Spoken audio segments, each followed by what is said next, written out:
Get ready to enter a brave new world with your host, Vasant Dhar.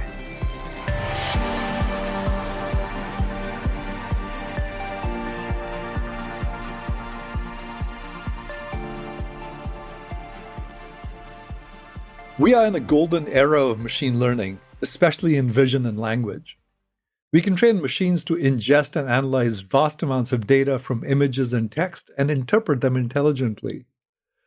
Healthcare systems are a prime area for transformation, considering how much medical data are represented in images and text.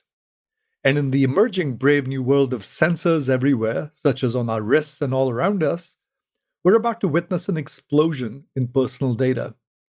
In this world, machines should be capable of doing much of the heavy lifting of analysis and interpretation for us and move us towards the nirvana of individualized medicine. But we see very little AI in healthcare at the moment. Why is that, and what should we do about it?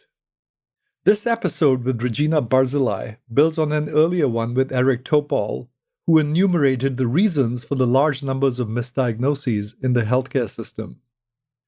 Regina goes deeper into the challenges involved in improving healthcare at scale, that is, of integrating evidence-based medicine into the healthcare system.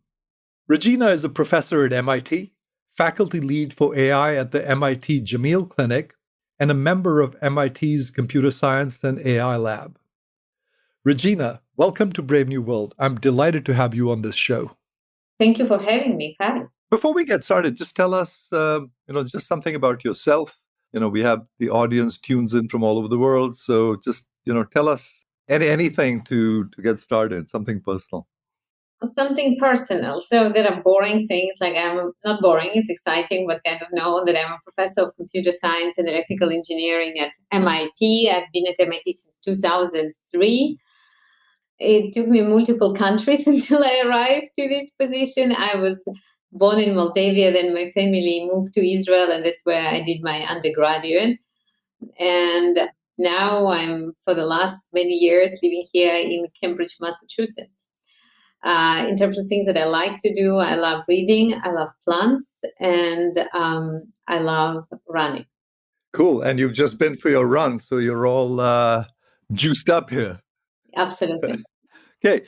So, Regina, a couple of months ago, I had Eric Topol on Brave New World. And, we started by talking about some of the problems that plague the healthcare system. And, the thing he mentioned was that decision-making has become sort of reflexive instead of reflective.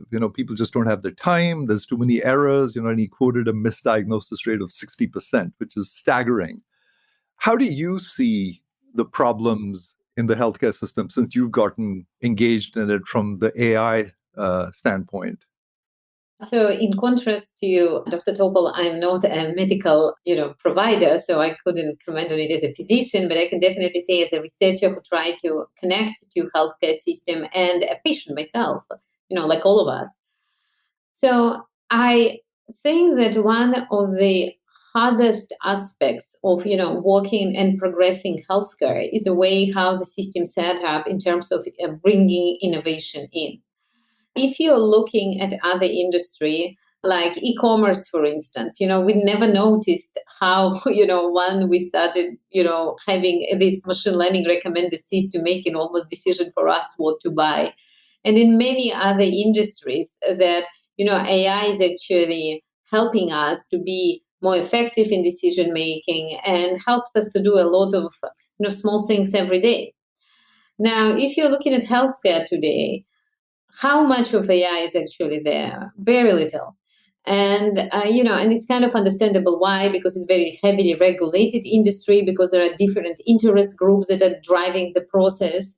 But as a result, in this environment, the innovation comes in very slowly. And you can say maybe it's already doing so well that you don't need to bring any new technology, but we all absolutely know that this is not the case.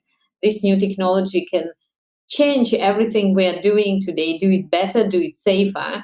But the integration today seems to me even a harder problem than, developing of AI algorithms. So you're saying the integration is harder because things are just done in a certain way in healthcare and the system is just inherently harder to change? I think that things are done in a certain way, that many regulations are written before AI and they have not been updated. And often people who are decide about regulation have very bare understanding of AI, which again, we can understand they didn't study AI when they were in medical school or in law school. But as a result, we created a system where, bringing it in, I'm not talking about integration of IT, but really bringing in technologies that it helps patients and that it's integrated in the clinical pipeline. We don't see much of it because there is so much inertia in the system continue, its own way, under the kind of pretense or good idea that we really need to, to help the patients. And talk to you about, a concrete case, like for instance, breast cancer diagnosis. We know that the system is highly, highly ineffective in this respect. There are patients who are high risk, who are not aware that they are high risk, who are not screened separately as high risk. On the other hand, there are lots of patients who are sent through all these very expensive and invasive screening procedures that don't need to go. Why? Because today's system uses really antiquated statistical tool to tell us who is at risk. And as a result, a lot of resources are wasted on one hand. On the other hand, patients who really can benefit from early detection and specialized treatment are not getting it. So, of course, there are concerns about AI, like they should be, but there are also a lot of concerns of how the current practice works. And, the speed with which these new tools adapted is really, it's quite troublesome, I think. So if you look at the system today, what do you see sort of as the obvious low-hanging fruit versus the harder problems? Where I'm coming from is, when I was talking to Eric, he, mentioned the fact that the eyes are sort of a window into our bodies. There's so much information that you can extract from the retina. And in his book, he talks about the fact that you can predict gender 98% of the time or something by looking at the retina. Now, you don't need to look at the retina to predict someone's gender, but you can also predict other sorts of morbidities that actually show up in the eyes. And he mentioned that this is sort of commonly used in the UK now as sort of standard procedure, an eye exam. So if you look at the sort of landscape of possibilities here, I mean, they seem to be like low-hanging fruit. Like, why wouldn't we do something like that where we can extract so much information relatively inexpensively and feed it to clinical decision makers? Like, why aren't we doing those kinds of things which seem to be sort of low-hanging fruit? So I think that... Or am I making this up? I'm not making it up. So there are different definitions of like low-hanging fruit. I took in low-hanging fruit in terms of what is possible to implement within AI or what is easy to put in the healthcare. And those, that's what I increasingly realize, those are not the same things. The majority of places where AI can really help is to make predictions in the cases where human mind cannot put together all different pieces of information and give you probabilistic trajectory of what's to come. Because our mind, if you have symptom A and symptom B and symptom C, that it's most likely to be D. But what if it is not? Even if you are looking at radiologists or pathologists, they're looking with their imperfect eyes on the image. There are certain things they can identify, other things they cannot identify. While, of course, machine can take a lot of information, look at the history of millions of patients and make predictions. So retina is just one example. Like, breast cancer is a very clear example where we can predict who is likely to develop breast cancer. We can predict how severe the breast cancer, will happen. The same true for many other cancers. Lots of interesting example in the cardiovascular space, again, when we can make this prediction of what's to come, or to ask a question, if a patient takes treatment A or treatment B, what is a possible outcome? So for many diseases, today there is enough data and enough technology to fully implement it. There is nothing technologically that stop one from building these tools, and these tools are actually available and published. The question is, how do you take this tool and bring it into the healthcare system? And it's not a trivial question. It's not only the matter of what, that somebody, how do you cover the expense and, regulations. There are interesting questions here related to human-machine cooperation. If you're using the machine to predict, where is a fracture, where is a cancer, this is a task that human can validate. So if you're using machine shows to the doctor it's cancer because of this thing, they are totally in agreement, no problem. Imagine to yourself that you are a physician and you need to make a critical decision, but the pattern that machine identifies is so subtle and complex that machine cannot communicate it to a physician the same way as you cannot ask, a dog to explain why it feels certain smell because their system is much more elaborate than ours. In the same way, machine can take extremely, extremely complex patterns. How does it summarize it in a doctor so that this doctor feels comfortable to make their decision? And this is the question. How much do you trust? Which decisions you can just follow the machine's recommendations? Which decisions you cannot just blindly trust the machine? So that's what I'm saying. The technology may be there. How to put it into the healthcare system, it's really not clear sometimes. So there's a lot you said there, right? And at least a couple of things that I pick up that maybe you can elaborate on. So, one of the things you talk about is the fact that, machines can sort of deal with the complexity of inputs in a way that humans just aren't able to. And that's a real advantage that machines have. But on the other hand, humans tend to look for simple explanations to things. And very often those just don't exist. It's just that you feel it somehow, and they just don't exist. So if you force me to come up with a simple explanation of something, I will, but it may not be useful, or I might have just made it up. So that was one of the things that struck me about something you were saying. And the other thing was that, it's one thing to do something, I guess, in silico, and it's another thing to do it in real life. Things in reality just don't seem to perform as well as things do when you sort of do them in the lab. So I picked up on at least those two threads that you mentioned as being some of the barriers to the use of AI. Am I looking at this correctly? I fully agree with the first one. Regarding the part in silico, actually the beauty of it, that in contrast to, what you do with drugs, when, the results of what you did in silico and then in vitro, it may not translate to the animal or human. Here, you actually can very easily quantify how does it translate to performance of human patients. The amount of, overhead that it takes you just to take your model and apply it in the hospital X is minimal. So I would not necessarily say that this is, a real showstopper. But I do agree that how to combine the explanations, the explanation that would satisfy humans and explanation that machine utilizes to explain to itself the outcome, this is really a tricky question. And it reminds me of sort of work I saw, and I'm sure you may have even seen it, but relate to this. But some of my colleagues here at the Center for Data Science were looking at how machines see images and how people see images. And, people tend to sort of focus in on local aspects of the image, as the machine sees everything. And they, when they occlude the sort of what people are focusing on, the machine still gets it okay, right? So it's like, how do you explain something like that, right? That just seems like impossibly difficult to even expect an explanation. Are we just expecting too much?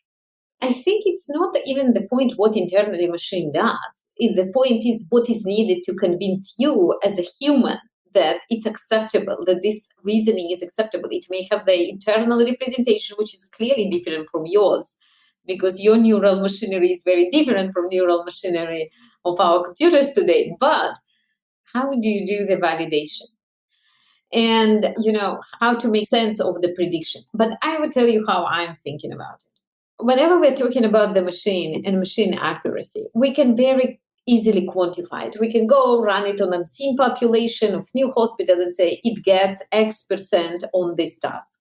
We can take a human, representative human physician, specialize in area X and compare it against, the machine. And if we really see that systematically machine does better on the task where human significantly underperforms, to me, this is a reasonable pathway to move forward. And in fact, if you're thinking about it, AI versus other technologies that use in healthcare, and there are lots of very complex technologies. I'm sure if you go to a normal, practicing physician, ask, can you explain exactly how MRI is used? What is the physics behind it? I think very few of them would be able to explain to us. At the same time, they developed the trust in the system. Everybody realized that none of this technology, mammogram, X-ray, whatever, they're not perfect. But people kind of understand where and how they can be used, and they utilize them to the benefit of the patient. So I think what we hope to see in AI, that in a similar way, there will be more study of these tools in clinical practice so they can decide where are they comfortable enough to delegate part of their decision making or utilize this information in their own decision making, to help with challenging situations. So the other thing, by the way, that I want to unpack from your previous sentence, you mentioned prediction, and sort of prediction is really sort of at the heart of, data science and AI. And, when I ask some people how useful is prediction, they say, well, that's not really very useful. And, some of the examples I hear sometimes are, machines are great, but, much better at, let's say, understanding patterns of mortality than humans are, right? There's this story of, Siddhartha Mukherjee's cat in this cancer ward. And when the cat lay down next to someone, that person was, was an indication that that person was about to die. And so, what I've heard is, well, it's not very helpful, for a machine to be able to predict, when someone's going to die, not a whole lot you can do with it. And so I just want to sort of come back to this question about prediction. Like, when is prediction really useful in healthcare versus helping with intervention, which I guess is sort of the real goal of healthcare, is to intervene and improve health outcomes. So when is it useful for decision making versus useful as an intervention tool to improve outcomes? Actually, I disagree with you, but I also have the same misconception that it's kind of more, it's kind of fun, not fun, set task, but, task that doesn't have practical usage. And I actually yesterday had a conversation with my colleague from Sloan, Professor Dimitri Bertsimas, who was telling me that they implemented mortality calculator in several hospitals in Hartford, Connecticut, and in MGH. And one of the things I was wondering, for incoming patients who have in trauma unit who have a surgery, he claimed that there is a lot of value. And I would just recite his sentiment, what he was saying, that first of all, you give to a family a very different message and you treat the patient in a different way, understanding, the likelihood of this actually happening.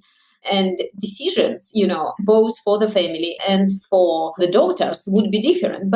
And we also know that whenever we're thinking about mortality, we know that many times, maybe patients would prefer to have, calmer life for shorter periods than going through the very grueling treatment, where the outcomes of it are very low.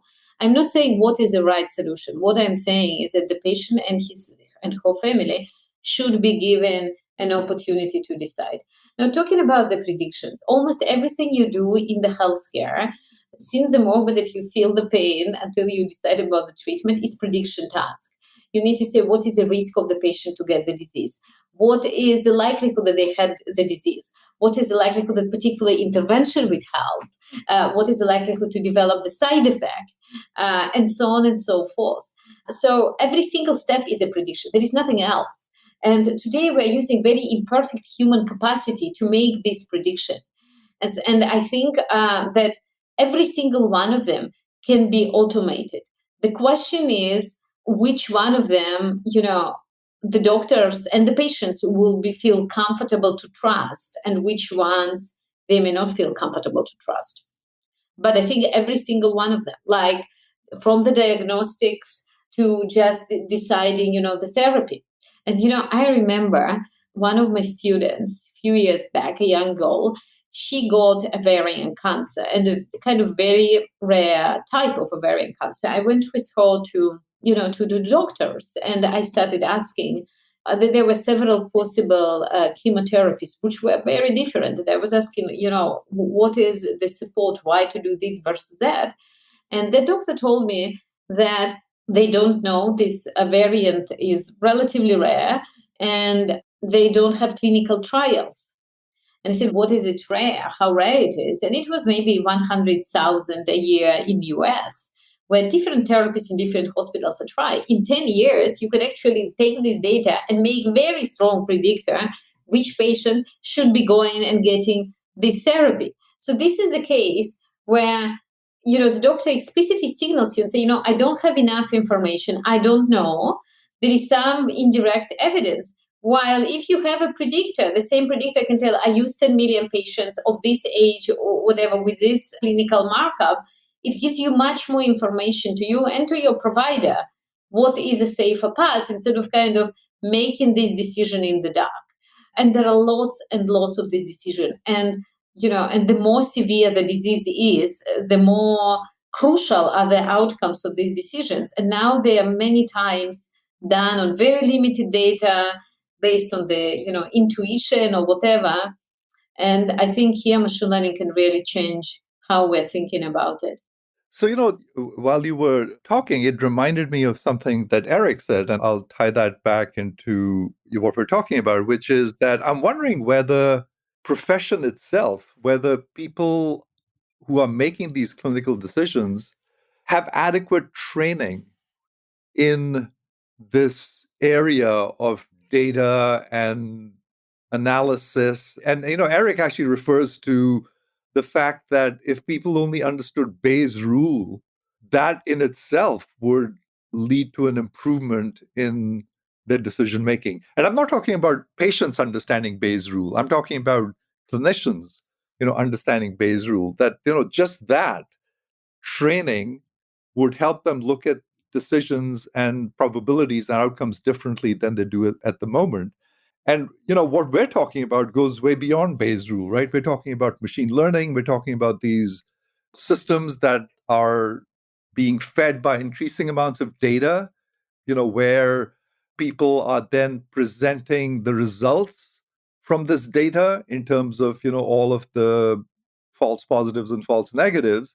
And I'm wondering whether the medical profession is absorbing this knowledge or even capable of absorbing this knowledge at the rate that it needs to improve decision making. I mean, this isn't something I discussed with Eric, but what's your take on this? I mean, when you look at people in the profession, do you feel like sometimes that, geez, you guys really need to get up to speed with this whole new area of evidence and inference that you maybe weren't trained in, and that you just need massive retraining to get your decision making chops up to where they need to be? I so much agree with you. I think that you really put your finger on the problem, that the current generation of medical practitioners really doesn't understand what the system are capable of doing, how they can be used, what are they doing inside, what are their limitations. And because it's such a big unknown, they're very reluctant on introducing this technology into practice. And if I'm to make an analogy, a big innovation that happened in the medical industry is sequencing data out of therapies, gene therapies, and other things. The doctors are much better understanding because they're trained properly in their biology to understand these advances and feel receptive of them when they're brought to clinical practice. While, as far as I know, AI is not part of the medical curriculum in the vast majority of medical schools, and we are now growing yet another generation of medical practitioners which do not understand this technology, and people feel obviously they need to understand what are they bringing into their life as a doctors, and it's not happening right now. So I think really teaching both the new generation and the older generation about this technology is really, really important. And for this reason, we're actually organizing in April AI for Healthcare Equity conference at MIT, which we made open to the public. Because one of the things people don't understand is that if you don't apply AI correctly, it can have really terrible outcomes in terms of, minority population, rare diseases, rare cases, and so on. And we really need to think through how do we develop this methodology that helps. And I'm not talking about issues with access. I'm even talking about the issues of predictions, how the technology is developed. So one of our goals is actually, to bring thought leaders in the field from public health and different clinicians who can tell us that what are the possible danger, but at the same time, what are the opportunities? Because if you are aware of it, you can actually personalize and provide answers that currently we don't have. So back to your point, education here is key. So say more about this conference you're organizing. I'm just curious. Tell us more about this and what the goals of that are. Yeah, so see, the point is, let me just give you an example that starts not from medicine. There were quite a number of papers that demonstrated that, if you use like a standard, image recognition, they can better recognize, white faces rather than darker faces because they were trained majority on white faces. It's great, people are trained. Sure. But the situation in the medical care, it's much more complex. Because it cannot be necessarily, this race versus some other race. This is also an issue. It can be other things. It can be age of the patients. It can be comorbidity. There are a lot of different, minority population within your training data set. And if you're using a standard data set, what it tries to do, it tries to find a predictor that optimizes to do majority of answers right, maybe in the neglect of the minority. And it may be systematically doing some really negative things to this minority, and we may not be aware because in the majority of cases it actually does well. And I want to say that this is not a new problem in healthcare. For instance, one of the clinical systems that is used in clinic is a system that predicts, your likelihood, for instance, of breast cancer. It's called Terra-QSIG. This is a standard statistical model. It looks, at your age, family history, and other things. Run statistical model gives you a prediction. And it's actually very important because, insurance will reimburse you for different screening. If you are high according to this measure, you can get MRI, you can get even chemo prevention. There are lots of things that you can get based on this score. Now, what we and others discovered is that this model actually doesn't work very well on African American and Hispanic women. And one of the reasons, because it was trained on white women. Now, the person who wrote this, method, they were very clear in their paper which population did they use. But then this model was applied across many hospitals and still applied across many hospitals in the United States without realizing that, this systematic bias happening. And, now both my group and other groups, more clinical groups, identify this issue. But you can imagine that what will happen if you systematically have AI tool which mispredict because it was not trained on the right population, and you feel comfortable applying it on your population. And we know that the biology of the disease many times, a certain racial group has more likelihood to get one disease or to have different sensitivity to the treatment.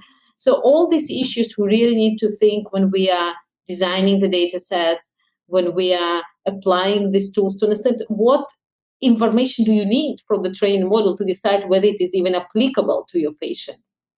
And also there are cases which are more interesting when it's not even the problem of the method, where it's a problem of the data. Because in the clinical community today, typically people who develop algorithms are not the same people who create the data. And I remember, when I was very junior, I was trying to apply machine learning to healthcare. I took some data from a hospital, and I noticed that this data set of women with breast cancer has extremely high number of women without children. And I was like, wow, this is such a strong correlation. And then I asked them, how could it be? I mean, it is a known factor, but it's not like super strong factor. So apparently a person who manually created this data, whenever they didn't know how many children women had, they just put 0. So unless you are not paying attention to it, you can come up in totally alternative science. Now you can say maybe this is kind of really research data and it can happen. But we've seen this article in Science where, really a brilliant work from Berkeley that identified very systematic bias of the tool that was supposed to assess, how high risk is a patient. In that case, the bias came because the way to identify whether the patient is high risk, they kind of defined it for training. The label for training was defined looking at the procedures that the patients got. And clearly, patients who had more means, better insurance, got more procedures, which in this case, unfortunately, correlated with their race. So you can see this is like the whole world of bad possibilities. And it's not something that computer scientists can resolve on its own. It reminds me of an article by Michael Jordan in Medium several years ago, which was called something like "The AI Revolution Hasn't Happened Yet," which I would highly recommend to everyone. His wife was pregnant at the time, so she went for an ultrasound, which showed white spots around the heart of the fetus. The geneticist interpreted those as markers for Down syndrome, but the risk of confirming that diagnosis with an amniocentesis was something like 1 in 300, so not altogether insignificant. He dug deeper and confirmed that a UK study had published the result for markers of Down syndrome, but he also noted that the imaging machine used in his wife's test had used many more pixels per square inch than the ones in the UK study, so it had much higher resolution. So when he shared this with the geneticist, she said, aha, that's why we saw an uptick in predicted cases and hence tests after the new machine arrived. Fortunately for him and his wife, the case indeed turned out to be a false positive. They didn't do the amnio and had a healthy baby. But he couldn't help but ponder about the thousands of babies who had died needlessly because a parent decided to do the test, which wasn't necessary after all. Someone has referred to this phenomenon of excessive testing as leading to incidentaloma. That is, you do enough tests and you're likely to find something suspicious. And there was a similar study, a well-known one at the University of Pittsburgh, where Rich Caruana found that a model built on the available data from the hospital on pneumonia cases showed that asthmatic patients were at low risk of pneumonia and hence dischargeable or treated as outpatients. So this seemed really odd. So digging deeper, he discovered that such patients were in terrible shape when they arrived, so they had been treated with special care. They had been taken into intensive care and had a positive outcome. All of this points to the need for understanding how the data are generated. I'm glad you brought this up because it points to the challenges in deploying such systems at scale for decision making. I mean, Michael Jordan happened to be a statistician and probed more deeply into the case, but for most of us without much specialized knowledge, that's impossible. But I want to pick up on something else that you mentioned, which is you mentioned the fact that you can have a system trained on one set of data and its validity will be limited to that. But there's another angle to this, which is that we tend to sort of treat to the average case, whereas the one thing that I picked up from Eric's book, Deep Medicine, is the fact that there's just so much variation among individuals. Just the way you and I might respond to eating a slice of bread in terms of our glycemic response, could be completely different. Just the way we react to different foods could be so different. And so to me, this actually represents a great opportunity for AI, right? To sort of get beyond sort of treating the average case, right? It sort of reminds me of this joke of three statisticians who go for a shoot, and the first one overshoots and the second one undershoots and the third one says, we got him, And sort of, it sort of reminds me of that because there's so much variation among us. And, if I look at sort of emergence of new devices and technologies and apps, stuff you can wear on your wrist or stuff, maybe we'll be able to do retinal scans using our phone, and get like very individualized kind of data. Is that sort of what you see as, some of the other potential benefits of using AI, that it might actually help us get to the sort of nirvana of personalized medicine because there's just so much data about us that we can now gather that we didn't earlier, right? Because for most of us, especially most of us who are healthy, our points of contact with the healthcare system are relatively limited, right? We go for a checkup, there's a little bit of data, right? But now we've got these devices just capturing a huge amount of data about each of us individually. And to me, this represents like a treasure trove of information. So how do you see this playing out?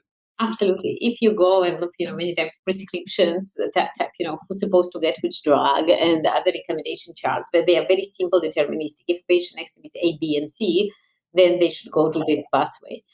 While in reality, the patterns are much more complex. We cannot describe them A and B and C. And machine has this capacity, even for existing data. If you don't add any new data, you can identify this super complex pattern on the existing data and be more personalized to you. Like we were talking about, cancer therapies. And most of the time you say, okay, you have this gene. But maybe, and then they're puzzled. I talked to one of the oncologists, he was saying, like some women who have this gene, they respond to this treatment and others don't. Even though the gene correlates with response, but maybe it's not one, maybe it's many, maybe it's something really, really complex. So the machine learning can hopefully, given enough data, figure out these complex dependencies.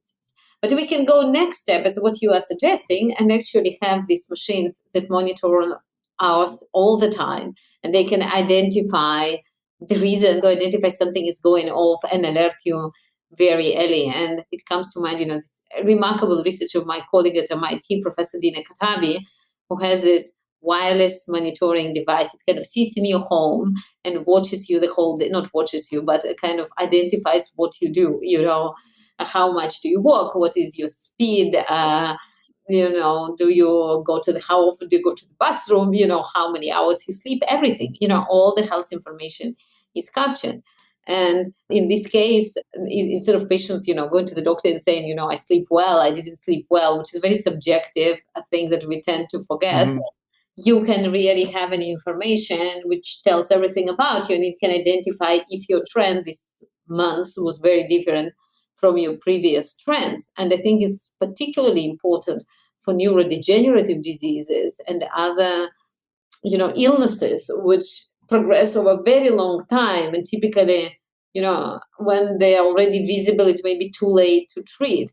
So this kind of technology hopefully would be able to bring the treatment into much earlier point when it has more chance to succeed. But a big part of it is AI, is actually, it's not just to collect this data, but because no human can go through it, but really to identify different deviation or pathways that are predictive of future complications. So that's what I think, that, if everything works out in terms of algorithm and healthcare system, that's where I see medicine going. So, sort of to push on this a little bit more, I'm just like blown away by the progress in AI and perception in vision and language, just in general, just like mind boggling. And when I think of all of this data that we are gathering or potentially gathering in the future, just individualized, it provides amazing information that we could use to improve outcomes. But what do we do with mistakes that these machines make? How do we think of like who should be responsible for these? Do you think we're going to sort of move into this sort of brave new world where buyer beware, that, you can get these amazing devices? The way I'm looking at sort of devices in healthcare, by the way, and I'm curious to get your take on this, is that my prediction would be that the intelligence in these devices will move to software. That I can envision a day where, you have a device that's monitoring you, but the device is mostly sensors and inducers, but the real intelligence is in headquarters, right? That people are actually doing software updates, right? Just like we do with our devices now, right? I mean, Zoom updates every few days, the app. And I can imagine that this is sort of a natural progression in healthcare as well, where devices that we're sort of latched onto are our sensors, but the intelligence resides elsewhere and is being sort of, pushed to these devices. And so the same device yesterday might have actually come up with a different diagnosis than it does today, because it's become smarter because of the more data that these device people have gotten on people.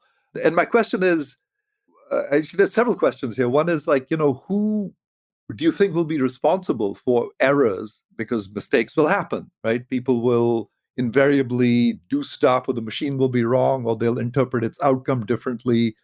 How should we be thinking about, who's responsible for mistakes? Or do you think it'll be like buyer beware? And look, we're doing the best we can and use at your own peril. The device can do amazing things, but it'll make occasional mistakes. So I think it's really a legal concern and serious concern, which impacts inevitably adoption. And I'm thinking we can maybe take lessons from what is already happening. It's not like we're entering the world where there is no devices. There are a lot of devices. There are all machines available through the whole healthcare system. We know that there are, breast cancer that mammogram cannot identify. It is known. But it is also known what kind of tissue are likely to create this false diagnosis.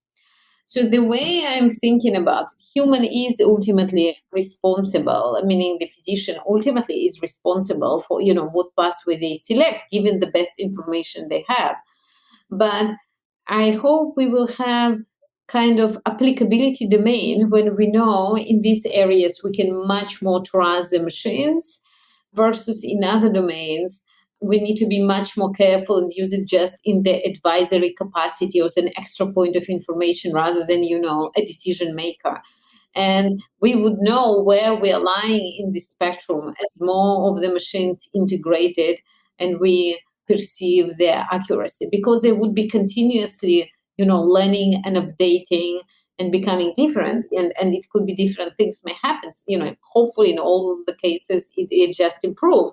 But imagine something happen in the training, something really funny, machine is not robust, and then all of a sudden machine that was doing very, very well start doing bad predictions. But as a doctor, you used to trust the machine.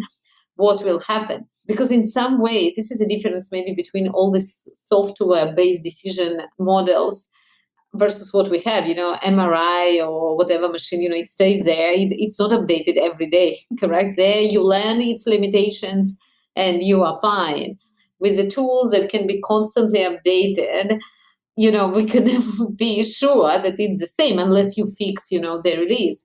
So there is all these questions, how to handle the responsibility piece when there is a chance that we always have a moving target and the models can be, changing over time. So I think there are lots and lots of interesting questions on the legal space related to it. However, the work that I'm seeing currently in this space, let me not comment on it because it will be very unpleasant. I always feel when I read this paper that people don't even understand. Obviously, not everybody, I read the number, don't even understand what is a question, because many of them didn't take any AI education, because many of these tools were not deployed in practice. So I think it will take us some time as communities to come together. First of all, to deploy some of these tools, at least in limited capacity, to see what are the problems, and people on all the sides get educated of what we all need to know. Like people on the legal side can understand better the AI technology, and we can better understand the legal issue and the clinical issues. And with that process, hopefully, the next generation of the legal scholars looking into it, would be able to provide more definitive answers. Do you think the FDA needs to do something differently in this sort of emerging era? Do they need to update how they look at approvals of treatments and devices and AI software? I think FDA is currently really doing a good job in trying, to understand the space and tries to see what are the minimal and maximal requirements.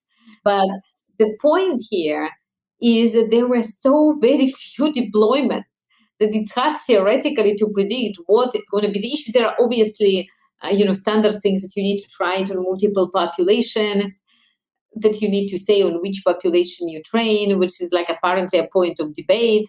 But we are still really, really early in the road of properly regulating this technology. And I think it's okay to say, we don't know, how the final thing would look like. We're just trying to understand.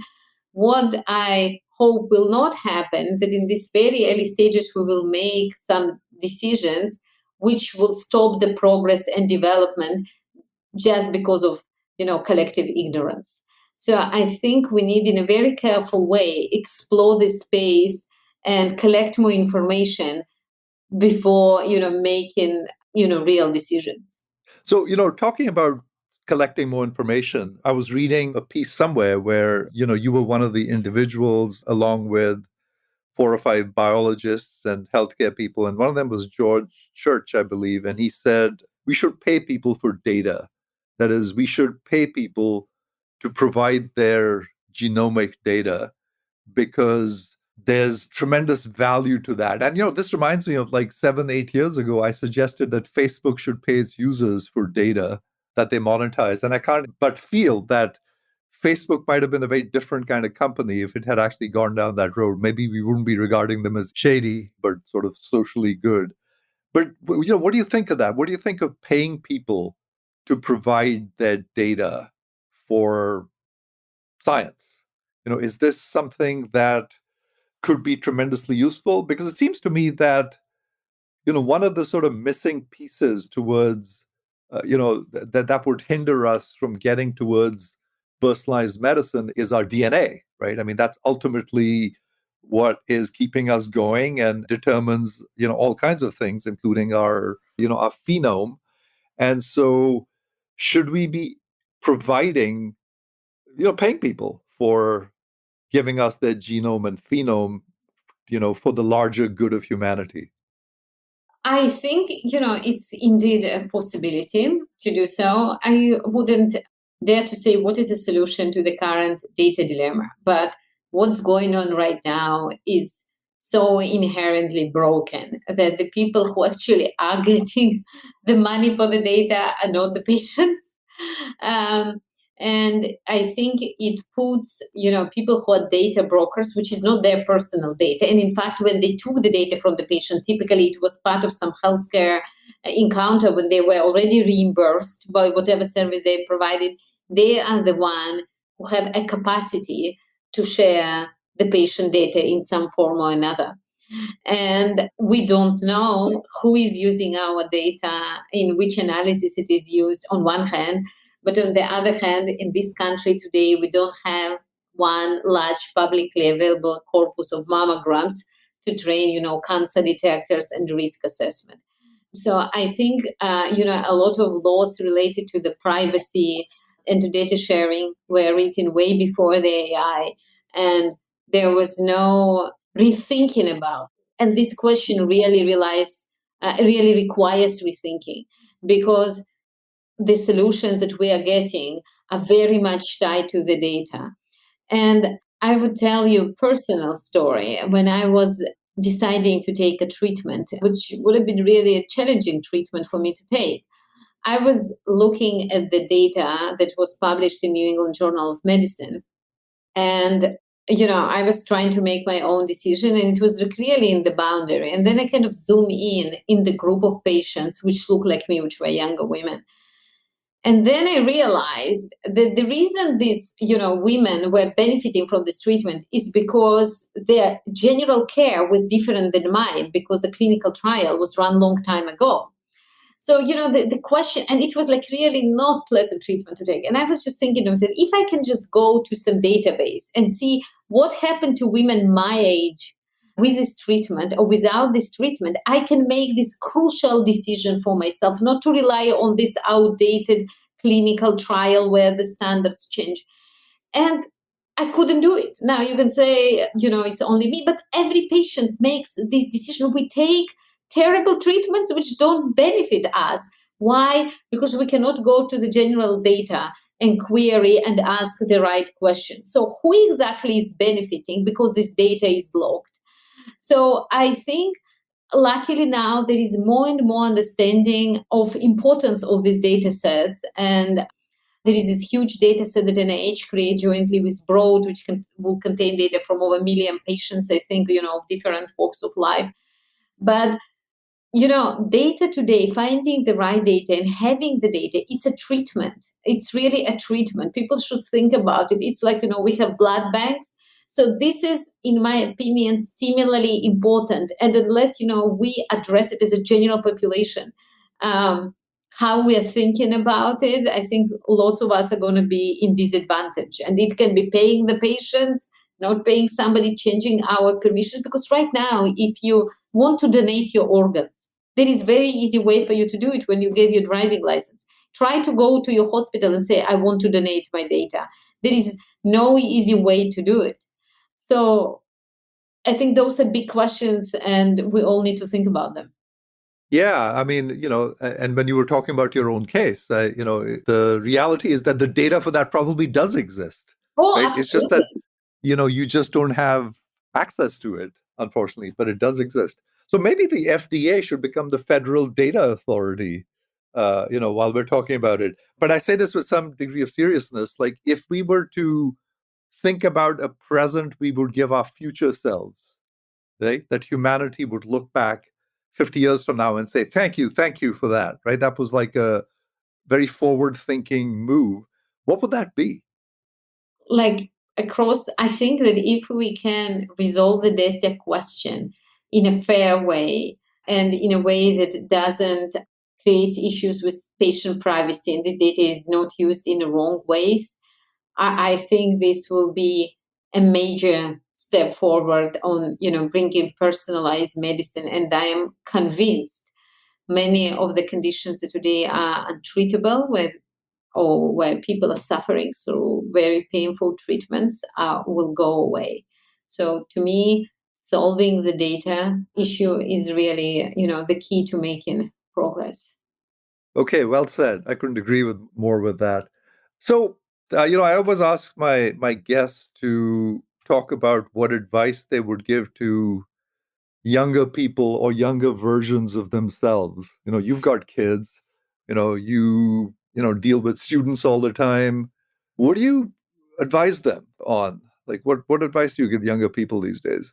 It's hard to give advice, correct? But I would tell you a few things that, I wish I would have known, when I was younger.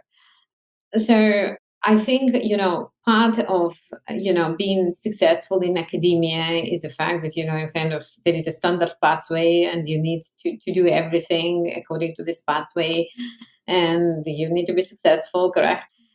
So what I've discovered, it happened to me when I switched to medicine, that it's okay to fail. It's really okay to fail. Like before I kind of expanded my research horizons to this area. Obviously I had failures like everybody else, but here I had profound failures. Like when it took me years to get to the data that I needed to do research, when my federal grants were rejected, when people were treating me, as if I am talking to them in a foreign language, and there was no connection. And and at some point, and it was very painful. It's like how they do not see it. Am I not clear? And at some point, I got this realization that it's okay to fail, that the fact that somebody doesn't understand what I'm saying or that my grant is rejected, it doesn't say anything about my goal or my thought, that I just need to continue doing what am I doing, and obviously try to find more effective strategies. But you shouldn't allow others to dictate your goals.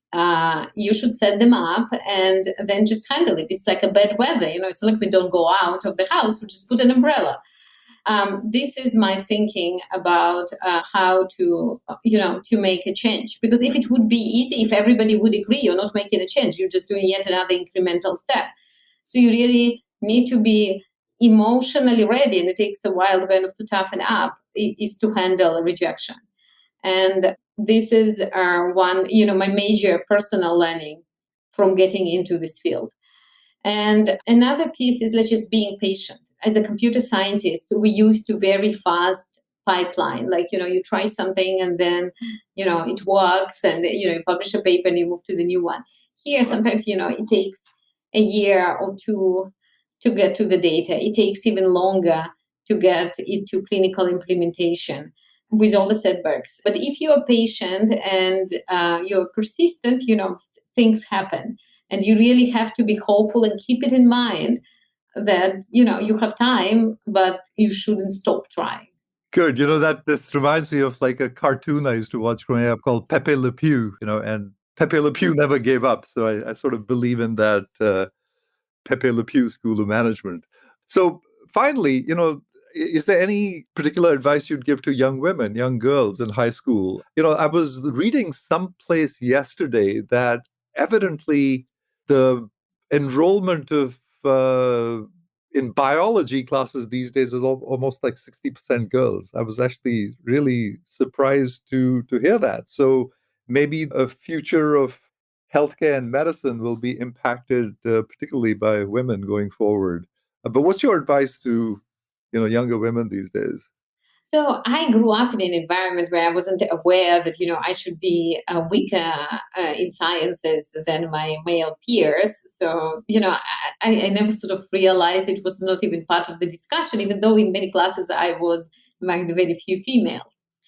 But what really helps me? I have some people who really inspire me. Some of them happen to be women, and that really inspire me to do great science.